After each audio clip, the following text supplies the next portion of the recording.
నమస్తే, నేను మీ Zakir Hussain. Hyderabad central university issue ఇప్పుడు ఢిల్లీ వరకు చేరింది. అసలు నెక్స్ట్ ఏం జరగబోతుంది తెలుసుకునే ప్రయత్నం చేద్దాం. ప్రస్తుతం మనతోటి సీనియర్ జర్నలిస్ట్ సిఎస్ రావు గారు ఉన్నారు.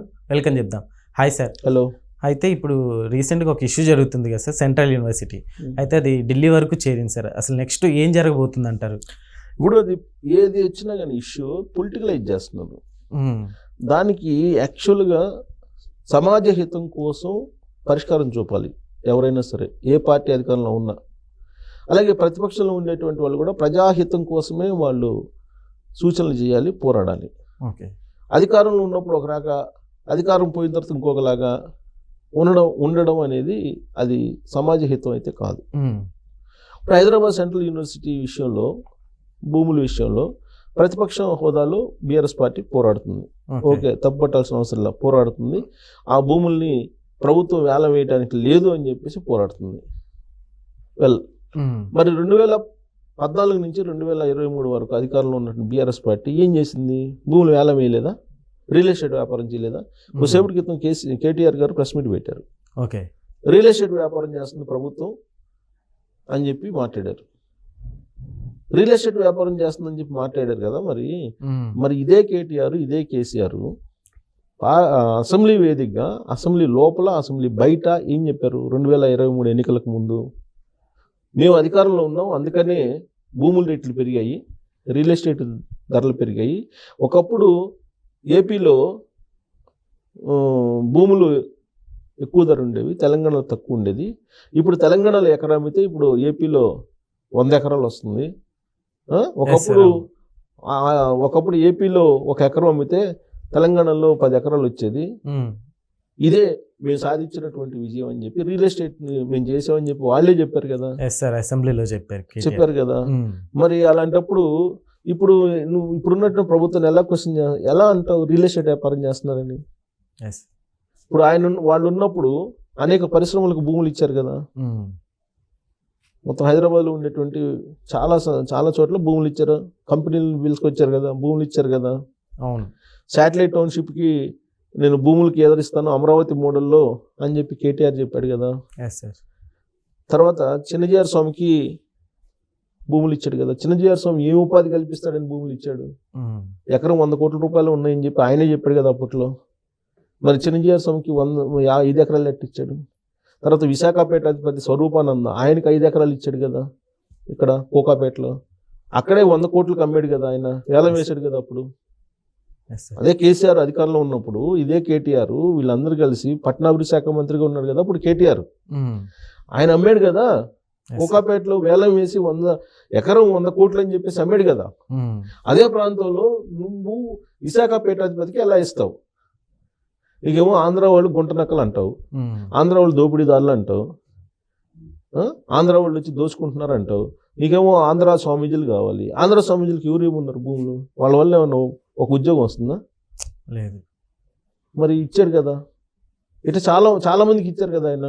అసలు ఆయన టీఆర్ఎస్ పార్టీకి ఆల్రెడీ టీఆర్ఎస్ పార్టీ భవనం ఉంది కదా ఇక్కడ, తెలంగాణ భవనం ఇక్కడ ఉంది కదా బంజారా హిల్స్ లో. మరి అక్కడ మళ్ళీ పార్టీ ఆఫీస్ కానీ అక్కడ ఎలా తీసుకుంటారు మీరు? మళ్ళీ అక్కడ తీసుకున్నారు కదా మీరు, కోకాపేట ఏరియాలో నర్సింగ్ దగ్గర అక్కడ ఏదో తీసుకున్నారు కదా, ఎలా తీసుకుంటారు? అంటే 2014 నుంచి 2023 వరకు ఏం చేశారు అనేది ప్రజలు మర్చిపోతారు, తెలంగాణ సమాజం గుర్తుండదు. ఇప్పుడు ఏం మాట్లాడినా సరిపోద్ది అనే యాంగిల్లో ఆయన మాట్లాడుతున్నారు. మీరు పోరాటంలో తప్పులేదు. మీరు హైదరాబాద్ సెంట్రల్ యూనివర్సిటీకి ఆ 400 ఎకరాలు ఉండాలి, పర్యావరణం కోసం దాన్ని కాపాడాలి అని చెప్పి ఒక స్టాండ్ తీసుకున్నారు. ఓకే, రియల్ ఎస్టేట్ వ్యాపారం చేస్తున్నాడు రేవంత్ రెడ్డి, ఇప్పుడున్నటువంటి కాంగ్రెస్ పార్టీ ప్రభుత్వం అని చెప్పి ఎలా అంటారు మీరు? గతంలో మీరు 10 సంవత్సరాల పాటు చేసింది ఏంటి? అదే కదా. అంటే 1 ఏళ్ళు అటు చూపిస్తే 4 ఏళ్ళు ఇటు చూపిస్తాయి. ఎందుకంటే వాళ్ళు సుదీర్ఘకాలం పాటు పరిపాలన చేశారు. సో సమాజ హితం కోసం మాట్లాడాలి. ఇప్పుడు అదే హైదరాబాద్ సెంట్రల్ యూనివర్సిటీ పక్కన 50 ఎకరాలు మైహోం రామేశ్వరరావుకి ఇచ్చారా లేదా? మైహోం విహంగం అనేటువంటి ప్రాజెక్ట్కి 50 ఎకరాలు మీరు ఇచ్చారా లేదా హైదరాబాద్ సెంట్రల్ యూనివర్సిటీ పక్కన? మరి అది అప్పుడు పర్యావరణం గుర్తు రాలేదా? ఇప్పుడున్న ప్రభుత్వాన్ని ప్రశ్నించే ముందు ఇవన్నీ వస్తాయి కదా. అవును. పైగా కేసీఆర్ గారు అప్పట్లో ఒక మాట అన్నారు, అది వైరల్ కూడా అవుతుంది ఇప్పుడు సోషల్ మీడియాలో. యూనివర్సిటీకి అంతంత భూములు ఎందుకు అని చెప్పేసి, అదేదో యూనివర్సిటీకి 500 ఎకరాలు అడిగితే వాళ్ళు 50 ఎకరాలు ఇచ్చాడు. 50 ఎకరాలు. యూనివర్సిటీ ఏమన్నా రాజమహల్ లాగా ఉండాలన్నా, రాజభవంతుల లాగా ఉండాలన్నా అవసరం లేదు అని చెప్పి 500 ఎకరం అడిగితే యూనివర్సిటీ కోసం 50 ఎకరాలు ఇచ్చాడు ఆయన. అంటే యూనివర్సిటీకి అన్ని 100 ఎకరాలు ఎందుకు అని చెప్పేసి ఆయనే మాట్లాడాడు. ఆ వీడియో వైరల్ అవుతుంది ఇప్పుడు సోషల్ మీడియాలో. అయితే అది అంతా కంప్లీట్ వేరు, ఇది సపరేట్ అన్నట్లు కూడా చెప్పుకొస్తున్నారు సార్. అంటే ఏది ఇప్పుడు కేటీఆర్ గారు అప్పుడు ఇచ్చినవి కావచ్చు, ఇప్పుడు మీరు ఇందాక చెప్పారు కదా స్వామీజీ గారికి ఇచ్చారని, ఇప్పుడు యూనివర్సిటీకి ఇచ్చిన 400 ఎకరాలు వేరు, అవి కొంచెం డిఫరెంట్గా చూసుకుంటే డిఫరెంట్గా అనిపిస్తున్నాయి. యూనివర్సిటీకి సంబంధించి నాకు తెలిసినంత వరకు అది ఐఎంజీ అనేటువంటి ఒక కంపెనీకి ఇచ్చారు అప్పట్లో. ఉమ్మడి ఆంధ్రప్రదేశ్లో ముఖ్యమంత్రిగా చంద్రబాబు నాయుడు గారు ఉన్నప్పుడు 2003లో నాకు తెలిసినంత వరకు చంద్రబాబు నాయుడు గారు అప్పుడు ఆయన ఐఎంజీ అనేటువంటి ఒక కంపెనీకి ఇచ్చారు. ఇస్తే అప్పుడు దానికి ఇవ్వడం అనేది తక్కువ రేటుకి ఇచ్చారు. అప్పట్లోనే అది 5 కోట్లు 10 కోట్లు ఉంటే 50,000కి ఇచ్చారు. కాబట్టి ఇది రద్దు చేయాలని చెప్పి కోర్టులో వేశారు అప్పట్లో. అప్పుడు వేశారు కోర్టులో వేస్తే ఆ కోర్టు కేసు మొన్న ఒక దిగింది. అది రీసెంట్గా కదా ఫైనల్ అయిపోయింది ఆ కోర్టు కేసు. సో అప్పటి నుంచి ప్రభుత్వం పోరాడుతూనే ఉంది. ఇప్పుడు అప్పటి నుంచి ఏమైంది, చంద్రబాబు నాయుడు గారి తర్వాత 2004లో రాజశేఖర రెడ్డి గారు వచ్చారు. రాజశేఖర రెడ్డి గారు ఏం చేశారు, ఐఎంజీకి భూములు రద్దు చేశాడు.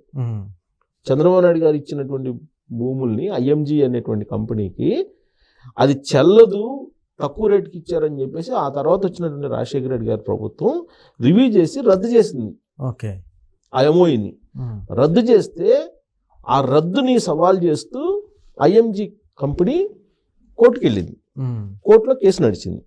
ఆ కోర్టులో కేసు మొన్న తేలింది. అది మొన్న తేలి లాస్ట్కి ఏంటి, ప్రభుత్వ భూములు అవి అని చెప్పి తేల్చింది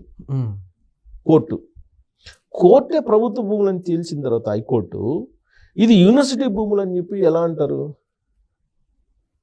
ఒకటి, కానీ అది యూనివర్సిటీ భూములే ఇంకొక యాంగిల్లో చూస్తే ఎలా అని అంటే, అప్పట్లో ఐఎంజీకి భూములు కేటాయించేటప్పుడు 2000 అప్పుడు జరిగినప్పుడు యునైటెడ్ ఆంధ్రప్రదేశ్ ఉన్నప్పుడు ఈ యూనివర్సిటీకి సంబంధించిన భూములు తీసుకున్నారు కాబట్టి గోపన్నపల్లిలో వాళ్ళకి 394 ఎకరాలు యూనివర్సిటీకి ఇచ్చారు. సో మ్యూచువల్ భూమి అంటే ల్యాండ్ టు ల్యాండ్ ఇక్కడ అవసరం ఉంది, ఇక్కడ సిటీలో ఇండస్ట్రీ డెవలప్ చేసుకోవాలి, పరిశ్రమలు రావాలి, కాబట్టి ఈ భూములు పరిశ్రమల కోసం తీసుకుంటున్నాము, కాబట్టి మీకు దాని బదులుగా గోపన్నపల్లిలో ఇస్తున్నాం అని చెప్పి అక్కడ ఇచ్చారు. ఇది జరిగింది. సో దానికి సంబంధించి ఆల్రెడీ అక్కడ ఇప్పుడు ఆల్రెడీ కోర్టు తేల్చేసింది, అది ప్రభుత్వ భూములు అని తేల్చేసింది. ప్రభుత్వ భూములు కాబట్టి నేను ఇండస్ట్రీకి ఇస్తాం, పరిశ్రమలకు ఇది ఇస్తాను, ఉపాధి అవకాశాలు కల్పించాలి, కొంత నేను రియల్ ఎస్టేట్ లాగా చేసేసి వేలం వేస్తాను అన్నాడు. ఇప్పుడు వీళ్ళు వేలం వేశారు కదా, మోకిలాలో వేశారు, తర్వాత కోకాపేటలో వేశారు, చాలా చోట్ల హైదరాబాద్ చుట్టుపక్కలంతా వేలం వేశారు కదా కేసీఆర్ గారు. డబ్బులు కావాల్సినప్పుడల్లా వేలం వేశారు కదా భూములు.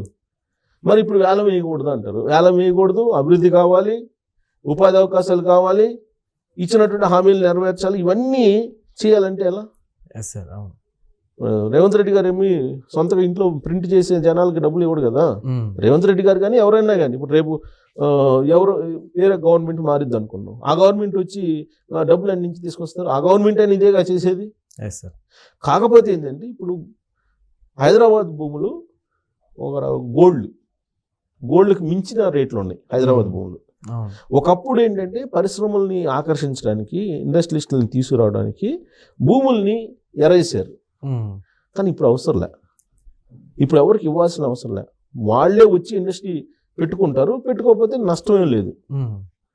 ఆల్రెడీ డెవలప్డ్ సిటీ హైదరాబాద్లో ఇండస్ట్రీ పెట్టాలని పారిశ్రామికవేత్తలు పోటీ పడతారు. పోటీ వాళ్ళు పడి వచ్చేటప్పుడు మనం భూములు ఇచ్చి వాళ్ళని ఆహ్వానించాల్సిన అవసరం లేదు. అప్పుడు పరిస్థితి వేరు, ఇప్పుడు పరిస్థితి వేరు. సో భూములను అమ్ముకోవటం, వేలం వేయటం అనేది ఇప్పుడు కొత్తగా వస్తుంది కాదు. కాబట్టి రేవంత్ రెడ్డి గారు భూములను అమ్ముకోవటం, ఇప్పుడు ఫార్మా ఉంది, ఫార్మా కంపెనీలు పెట్టాలని ల్యాండ్ అక్విజిషన్ చేస్తే అక్కడ అడ్డుకున్నారు. అక్కడేమైంది, అక్కడ కొడంగల్లో కూడా అడ్డుకున్నారు. ఆ లగచర్ల అక్కడ గొడవైంది కదా. అక్కడ కూడా చేశారు. మరి ఎలా అనేది ఇప్పుడు రేవంత్ రెడ్డి గారు ప్రశ్నిస్తున్నారు. ఏ విధంగా చేయాలి? మరి మీరేమో ముద్ద అంటున్నారు. మరి వీళ్ళు చేసింది ఏంది? మల్లన్న సాగర్లో వీళ్ళు చేసింది ఏంది? మల్లన్న సాగర్లో వీళ్ళు భూములు తీసుకుని బలవంతంగా నానా రకాల ఇబ్బందులు పెట్టారు కదా రైతులను అప్పట్లో. అంటే అంత చేశారు కాబట్టి వాళ్ళని ఓడిచ్చారు. అది ఓకే, అన్ని అరాచకాలు చేశారు కాబట్టే ఓడిచ్చారు. ఇప్పుడు వచ్చినటువంటి రేవంత్ రెడ్డి గారి ప్రభుత్వం ఆయన యాంగిల్లో వాళ్ళకు ఉన్నటువంటి పాలసీలు, వాళ్ళకు ఉన్నటువంటి ఐడియాలజీ ప్రకారం వాళ్ళు డెవలప్ చేస్తారు. ఓకే, ఇప్పుడు కాళేశ్వరం వద్దని చెప్పారు అప్పుడు కాంగ్రెస్ పార్టీ వాళ్ళు. ఆగారా? కేసీఆర్ ఆగలేదు కదా. కేసీఆర్ గారు అంతే, ఫ్యూచర్ సిటీ కడతానంటున్నాడు రేవంత్ రెడ్డి గారు. ఆయన ఐడియా అది, ఫ్యూచర్ సిటీ కడతానంటున్నాడు. ఒకప్పుడు హైదరాబాద్ ఉండేది, ఆ తర్వాత సికింద్రాబాద్ వచ్చింది, సికింద్రాబాద్ తర్వాత సైబరాబాద్ వచ్చింది, సైబరాబాద్ తర్వాత ఫ్యూచర్ సిటీ అంటున్నారు ఆయన. ఇప్పుడు ఆయన యాంగిల్ ఆయన డెవలప్ అయితే చేయాలి కదా. దాంట్లో ఏదైనా లోపాలు ఉంటే మీరు ఎత్తి చూపొచ్చు.